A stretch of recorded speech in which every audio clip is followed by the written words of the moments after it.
Sure. So the idea is called retail goods movement.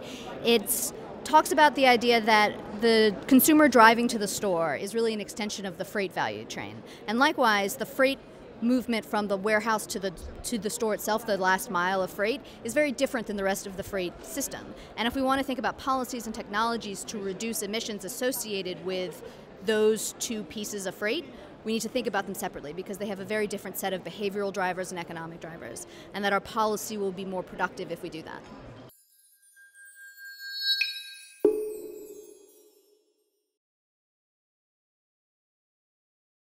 I was looking at a very standard report from the Oak Ridge National Laboratory, and it showed the breakdown of driving by purpose.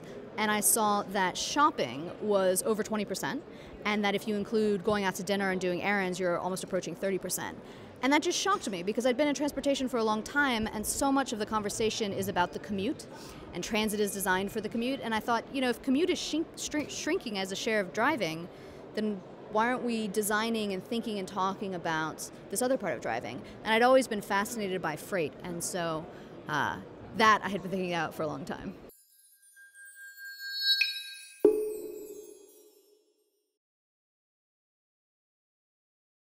First of all, they should start thinking about disaggregating by trip purpose in terms of driving and disaggregating by freight type in the freight system, both in terms of data collection, which is really important. We're not going to be able to fix all this if we don't do a better job with our transportation data, and also in terms of policy, because the decision to go on a shopping trip is very different than the decision to drive to work. Nobody wants to be carrying 20 pounds of groceries and have two little kids on the bus, especially as the buses are set up now.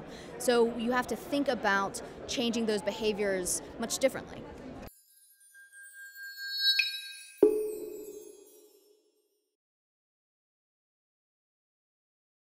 I think it's been fascinating. There was an innovation panel earlier that talked some Americans and talking about the sort of technological innovations that could fix transportation problems, and seeing the reaction from the more bureaucratic and transportation ministry communities to those presentations was really interesting because they really had new ways of thinking about how you integrate technological innovation into large governmental policy. And I also thought that the honesty of the discussion and moving beyond these very standard statements we make about transportation policy has been really remarkable, and I enjoyed it.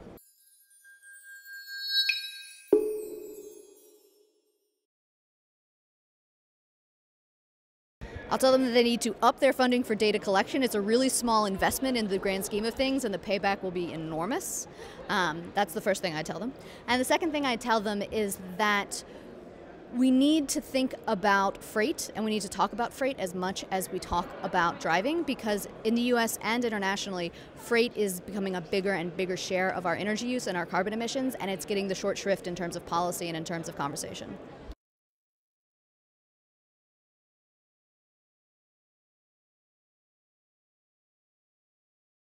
It's a really important question to think about online shopping and e-commerce. So in the United States, even though e-commerce has been growing at extraordinary rates, it's still less than 7% of goods and services consumed. So it's important, but it's not going to take out stores anytime soon. And with that said, almost universally, buying something online has a lower transportation footprint than driving to the store.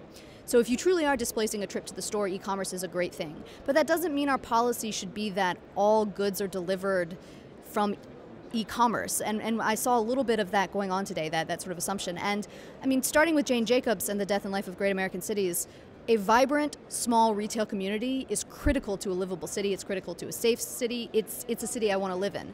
So we have to find a balance between the structural efficiencies of e-commerce and the human and social capital benefits of small stores. And small stores doesn't necessarily mean a small firm, it could be a large firm with many branches, but we can't wiping out all brick and mortar shopping, despite the transportation efficiencies, is not a world I want to live in. So we have to find the balance.